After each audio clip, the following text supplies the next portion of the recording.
what's up you guys? Josh here with the RC Recon channel, and today we've got a couple upgrades for the Traxxas Slash. We're going to be installing the rear bearing carriers for this Slash. These are made by RPM, and the part number is 80732. We're also going to do the caster and steering blocks, also by RPM, part number 73592. Alright, let's get the body off. Alright, we're going to start with the rear, and we need to go ahead and remove this wheel. We're going to go ahead and use this tool that came with our Slash and remove these nuts on both sides. Next, we're going to take a flathead screwdriver and just pop this hex off right here. Just slide it in there, give it a twist. It pops right off. Be mindful of the pin that might drop out like that. There's also going to be a little shim in here, so we try to use one of our hex tools to get that off of there. Okay. Next, we're going to disconnect this upper link and then the pin that goes through the bottom A-arm. And that will just swing over to the other side for now. Now this should pop off. The drive shaft's going to come off with it. And if you can try to keep that on there, but if this does slide all the way off, it's no problem. So we're going to pop the bearings out of this old one. Looks like there's also a shim for the inside, so we'll be sure to grab that. And let's go and use our hex tool to just push from the back. A little bit on each side until that pops out, and then this front one.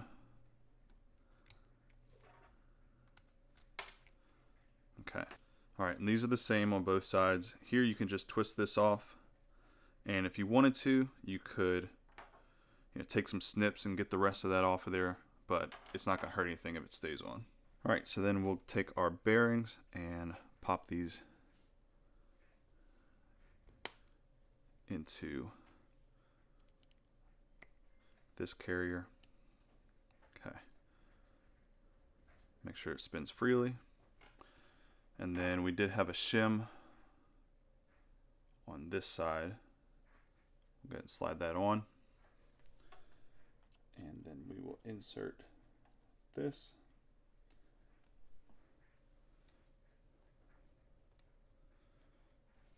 Insert it back into the arm. And then this pin went through the bottom hole, but you can adjust it however you feel is necessary. We'll just put it back the way that it came off. If you're having some trouble getting this lined up, you can always take a smaller hex tool like this and just move this around until that goes all the way in. Now that you have it lined up, you can push the pin from this side on through. Your hex tool will come out the back side, and then you can go ahead and screw that down. And swing this arm back around. Next, we'll put our shim back on the pin. And if you wanted to, you can go ahead and turn this drive shaft so the pin will go in horizontally so it doesn't fall back out. Now, quick note, if you go to put this in and it seems like it won't fit or it's really stiff, go ahead and take the arm off and rotate this carrier down. Take the drive shaft out and push that drive shaft down into the bearing and make sure the bearing is seated all the way. You shouldn't have any friction here when you put this pin back on. Alright, so now we'll grab our hex. It's going to require a little bit of force. There we go. And then making sure we've got the right wheel. Yep. Put our wheel back on and our wheel nut. And for the rear, the other side is the exact same. So let me go ahead and do that now.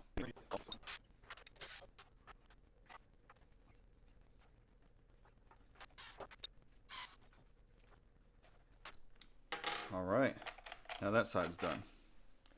Now I'll flip this around and we'll do the front. Same with the rear. Let's go ahead and get the wheel off. We'll grab our flathead and pop the hex off. There goes the pin. We'll go ahead and take this top link off here.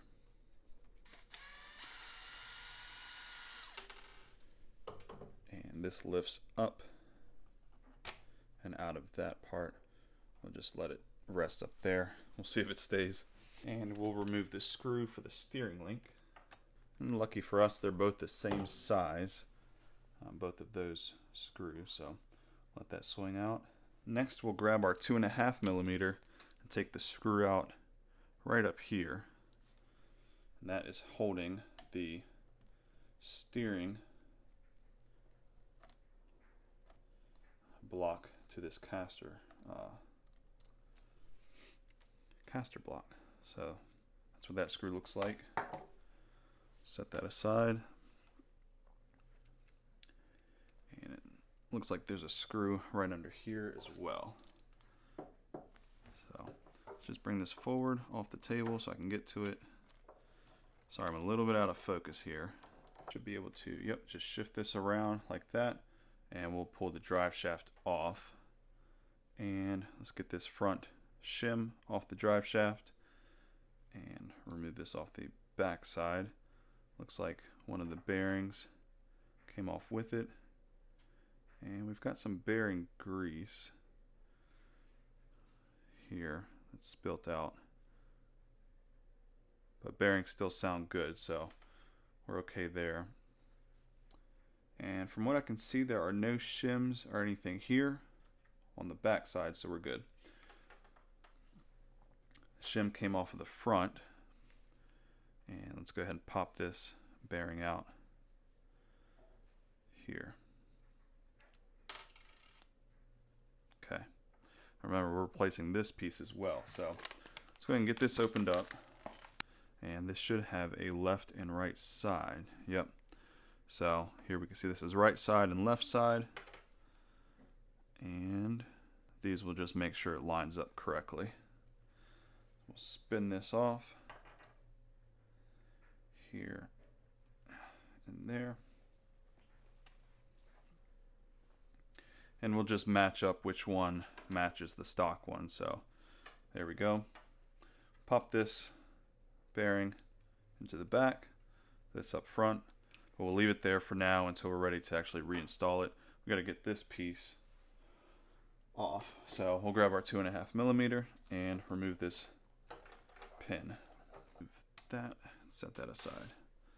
Now this should come right off of the arm, just like that.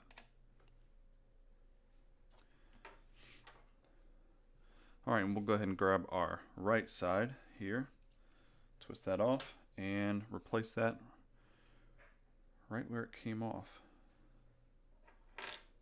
Which, let's see here. So it looks like they kept that open. It's interesting. See there, where here it's closed off. Anyways, let's go ahead and grab our pin and insert that back into here.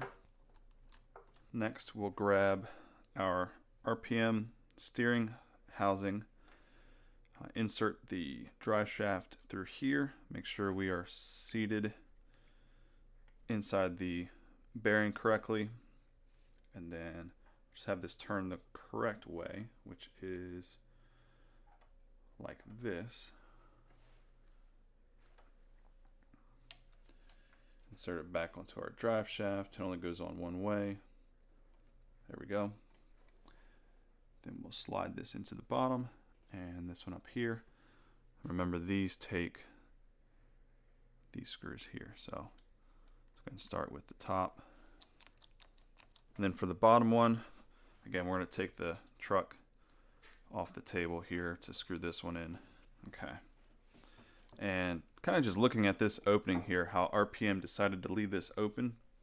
With the stock one, if dirt got into here and started to get packed in there, that would actually prohibit this arm from moving up and down, because as this rotates on that pin, that dirt might get packed in there and actually limit some movement. So with this being open like that, any dirt coming in from this way or from the front should just pass all the way through to the side and reduce the risk of that happening. So that's kind of a smart design choice there.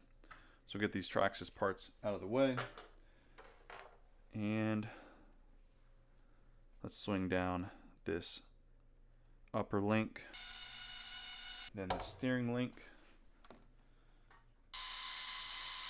and then lastly our shim, the pin. Pop our hex back on, and then reinstall the wheel. Alright, and then again the other side is the same exact thing. So that's going to do it for this video. I'll go ahead and do the other side off camera, but if you guys have any questions whatsoever about how to do this install, just leave them in the comment section below. Let me know what upgrades you want to see in the future, and if you want to see more how-to videos like this, let me know by leaving a comment, like, subscribe, and I'll see you guys in the next video. Alright, take care.